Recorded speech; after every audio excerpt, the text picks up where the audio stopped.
Today we are making a super easy creamy coconut curry chicken that's perfect for a weeknight dinner. And I have to give a shout out to Lauren who recommended this recipe. This one is for you, my friend. Stay with me to the end because I will show you a simple way to get that rich curry flavor without spending hours in the kitchen. First, prepare about 500 grams of chicken thighs. Remove excess fat and check for any joint remnants in the meat. Cut the chicken thighs into strips. Heat some oil or ghee in a deeper pan. Then add all the chicken meat. Season with salt and pepper and sear until nicely golden brown. Don't worry if it looks a bit messy now. This browning is where a lot of the flavor comes from, and the sauce will bring everything together later. Meanwhile, prepare the sauce base. You will need 1 medium to large onion, 2 cloves of garlic and roughly 1 tablespoon of ginger. Today I am feeling lazy and don't want to grate the ginger and garlic. So put the onion, garlic and a piece of ginger in a blender and blend until coarsely chopped. If you usually skip homemade curry because all of the chopping, this trick will change your life. By now the meat should be nicely browned, so take it out and put it in a prepared bowl. Add a little more oil to the pan and pour in the blended sauce base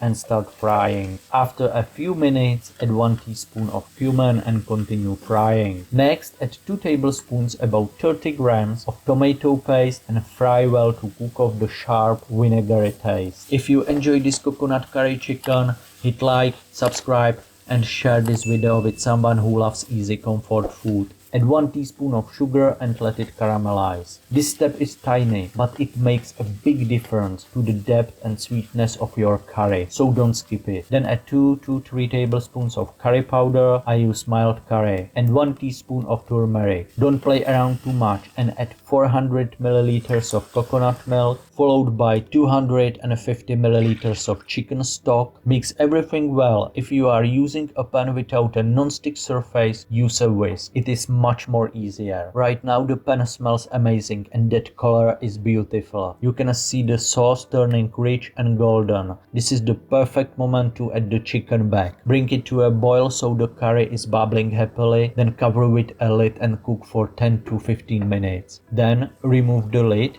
and reduce the sauce to the consistency you like. Serve with rice, sprinkle with fresh parsley or cilantro on top. And if you like easy comforting dishes like this, I have got more quick and simple recipes waiting for you on the channel. If you don't like rice and a spoon, you can eat it with naan bread. You can find a simple naan recipe in the description below the video. Thanks for cooking with me today. Let me know in the comments, do you eat your curry with rice or with naan? See you in the next culinary adventure.